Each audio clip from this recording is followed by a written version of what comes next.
Hello प्यारे दर्शकों, स्वागत है आपका किड्स मैजिक स्टोरी टाइम्स में। आज की कहानी उस नीले सियार के बारे में है। एक घने जंगल में एक चतुर सियार रहता था, जो अक्सर भोजन की तलाश में पास के गांव में चला जाता था। एक दिन दुर्भाग्यवश गांव के कुत्तों ने उसे देख लिया और उस पर भौंकते हुए पीछा करने लगे। डरा हुआ सियार अपनी जान बचाने के लिए तेजी से भागा और छिपने के लिए जगह ढूंढने लगा। घबराहट में वह नीले रंग के एक बड़े टब में जा गिरा और उसके फर का रंग गहरे नीले रंग में बदल गया। जब वह बाहर निकला तो उसने देखा कि अब उसकी खाल का रंग एक चमकती नीले रंग में बदल चुका है।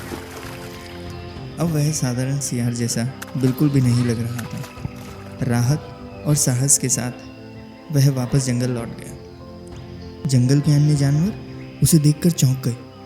उन्होंने पहले कभी ऐसा जीव नहीं देखा था। सभी ने उसे दिव्य और जादुई प्राणी समझ लिया और सम्मानपूर्वक उसके आगे झुक गए। सियार ने इस मौके का फायदा उठाने का सोचा। उसने घोषणा की, मैं तुम्हारा नया राजा हूँ, स्वर्ग से भेजा गया हूँ। जानवरों ने उसे राजा मान लिया और उसकी सेवा करने लगे। उसे भोजन लाकर देने लगे और उसकी हर आवश्यकता को पूरा करने लगे। दिन बीतते गए और नीला सियार अपने नए जीवन का भरपूर आनंद लेने लगा। उसे सत्ता, ध्यान और उन सुखों का मजा आने लगा जो उसे जंगल का राजा बनने के बाद मिले थे। लेकिन एक रात जब जानवर उसके चारों ओर बैठे थे, उसने दूर से दूसरे सियारों की आवाज सुनी। उसकी सहज प्रवृत्ति जाग उठी और बिना सोचे समझे उसने भी सियारों की तरह आवाज निकालना शुरू कर दिया। उसके चारों ओर मौजूद जानवर एकदम सन्न रह गए। उसका धोखा तुरंत ही पकड़ा गया।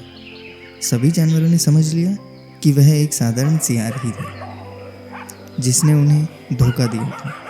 क्रोधित होकर जानवरों ने उसे जंगल से बाहर निकाल दिया और उसे अकेला छोड़ दिया। ये नीले सियार की कहानी हमें सिखाती है कि किसी और का रूप धारण कर झूठ का सहारा लेना थोड़ा समय तक लाभ दे सकता है, लेकिन सच हमेशा सामने आ ही जाता है। सच्चा सम्मान ईमानदारी और अपने आप पर विश्वास से ही प्राप्त होता है। अगर आपको हमारी कहानी पसंद आई है तो हमारे चैनल को सब्सक्राइब करना ना भूलें। बेल आइकन दबाएं ताकि आप हमारी नई और मज़ेदार कहानियाँ सबसे पहले देख सकें। धन्यवाद।